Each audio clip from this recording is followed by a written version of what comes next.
Hi guys, welcome back to the podcast, A Beer with the Brewer. Matty, welcome today. Thank you, sexy. How are we feeling today? Good. Good? Yeah, you look very good. good. Thank you you. always look good. Today we are going to delve into the cellars, and we pulled out a couple of the barrel-aged beers that we've had going on for the last couple of months. So we've got the Berliner Weisse and also the Gose. So we will crack these and give you a little bit of an explanation on what's going on and how they've fared, and just enjoy it. So, Awesome. Matty, crack them open. We get to use our special little Revel bottle opener. Makes it taste even better. As we do cans, we don't get a chance to use it very often, Yeah. so very exciting. Mm-hmm. Crack her open. Let's see how I go.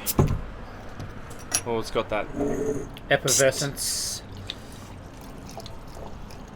really opening it up with that nice brewer pour there. That's right.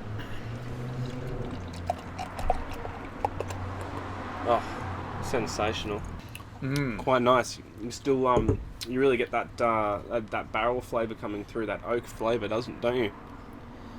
So the Gose is a beer that we've brewed, 4 or 5 times. Mm-hmm. And normally we will put fruit into it. So we've done a few varieties with passion fruit. Most recently one with blood orange. Mm-hmm. And it's really sort of refreshing. And the fruit sort of helps balance the acidity and a little bit of saltiness in the beer. Yeah. So Gose is traditionally made in a northern part of Germany, in a little town called Gose. But it's now famous in Leipzig, sort of moved, I don't know how far it is, 150 k's away. Yeah. But it has a long history in Germany. It's been made since about the 1000s, they can trace it back to. It's one of the oldest type of styles of beer around, existing. So back in the day, before brewing sort of technology and modern hygiene, a lot of the beers were sour because they naturally, whatever was in the environment would sort of blow into the tanks. So the bacteria and the wild yeast and everything like that. So they could come out quite variable and often a little bit sour, a bit acidic, a little bit funky, depending what was actually blew in, I guess, in the region. Yeah. So nowadays, with sort of modern craft beer, there's a brewery in the States, Anderson Valley Brewery, who sort of, I guess, kicked it off again in the craft beer world. Mm-hmm. They started remaking the style and then putting fruit into it and became quite popular. Yeah. And then actually they still make it in Leipzig in Germany. We travelled there last year on our little European trip. I didn't. You didn't. Maybe next time we go to Germany you'll get an invite. Get the Guernsey. But we did go to a couple of traditional Gose breweries, which are pretty cool. And now they're still making the style. They sort of drink it straight. They don't put the fruit into it. Some bars will offer you a couple of little flavourings you can add as sort of a shot or flavouring. Yeah. Once they poured the beer. Mm-hmm. But yeah, it's still popular in that region.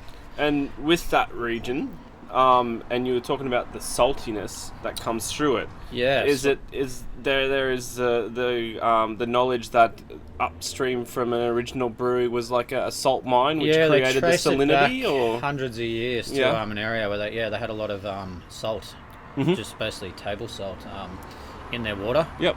And the beer would come through a little bit salty as well as sour. Mm-hmm. So whether that's actually true or not. It's a great story. There has been. It's a great one to have a couple of beers over. Big gaps in the records over the years. It's sort of come in and out of fashion many times. Yep. But it's cool to see it sort of up and running again as a craft style beer. And then for this one, the flavour or the style sort of lends itself to putting in a barrel as well. So as we've mentioned, I think once or twice, we do have a small barrel program here at the brewery. Yep. A couple of ex-Shiraz barrels we got up from the McLaren Vale off our mate Smidgy.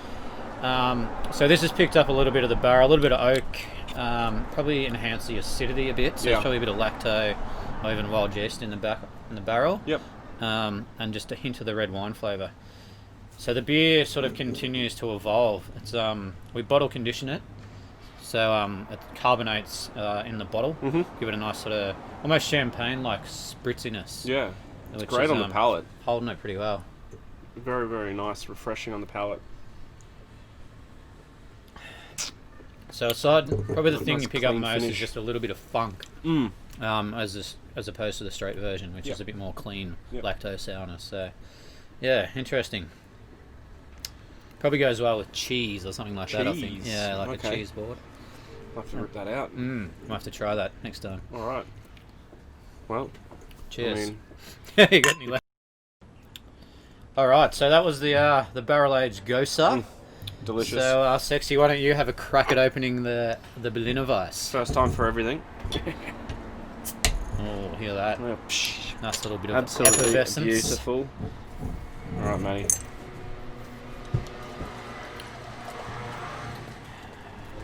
Oh, get that long pour to just open up all those aromas. Beautiful. So when pouring the bottle conditioned beers, it is important to pour them from a bit of a height to get the beer to spritz a little bit. And it also helps open it up and bring out the aroma, particularly the barrel age. So it is a bit different on the nose to the Gose. Probably not as funky, a little bit cleaner. Definitely. And again on the palate, it's just really just... It's almost sweeter. Very easy drinking. It doesn't have that that sharp tartness as well. It's got that slight sourness, but it's really, really refreshing, and it just kind of really clean. So when you do run a barrel program, ours is only consists of 4 barrels at the moment. But as it expands and we get more barrels, it's very interesting to see how each barrel comes out differently, or each beer from each barrel. Yeah. It's almost like it's got a microclimate inside the barrel, depending what it's had in it and how it's been treated. So with these beers, I don't actually clean it for the sour beers. You sort of drain most of it out, leave a bit of an ullage, and then top it up with another beer.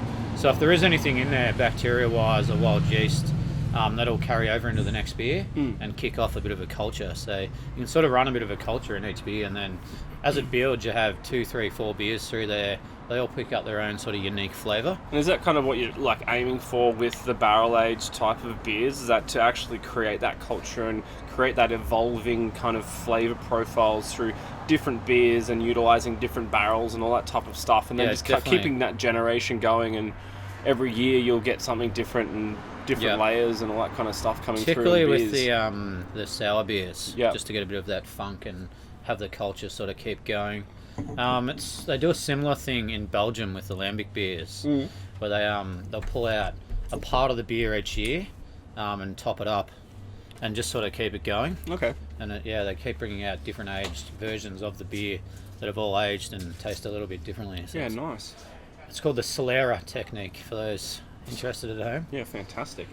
But with this one, this was the first or second use off the red wine, so again it's picked up a bit of the red wine flavour. Yeah, you've got just and a little bit of the hue going through there as well, just around the edges. So as we use it more, it's probably going to lose the red wine and pick up a bit more of, I guess, the sour funk. Yeah. Depending on the beer, we've done the Imperial Stout, so anything that's sort of high in ABV will actually sort of neutralise, even kill some of that bacteria. Yep. So then you get more of the oak or whatever was previously in there. So we're working on another project, a bit of a barrel-aged project with Starwood Whiskey down in Victoria. Yeah, cool. We have a couple of their barrels on the way, so we're getting up a couple of barriques, ex-whiskey. Yeah. So when we brew this year's Imperial Stout in a couple of weeks, we'll definitely age at least 1 barrel, if not 2, full of the Imperial Stout. Scotch ale? We'll see, if we can sneak the Scotch ale in before nice. winter, or at least I've got a big Belgian beer up my sleeve as well that I want to do. Big Belgian beer. Big Belgian, something like 11-12%. So that'd be pretty cool in a barrel as well. So 3B.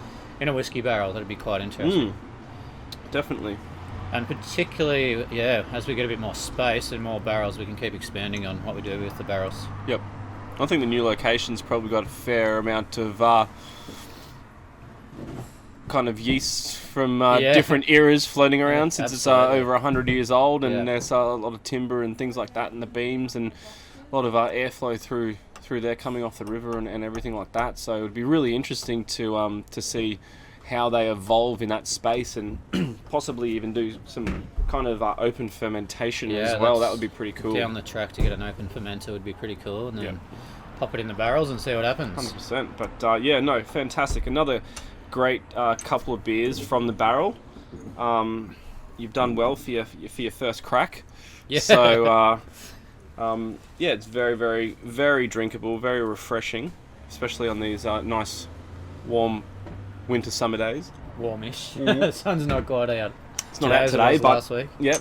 Still here in our shorts and yeah, t-shirt. no, fantastic, and we really look forward to bringing you guys some more barrel aged stuff as well. It's something that we're kind of getting quite passionate about in relation to how these flavors evolve through different variations of beers, and also over time as well. So again, I mean, that's where we have to leave it for today.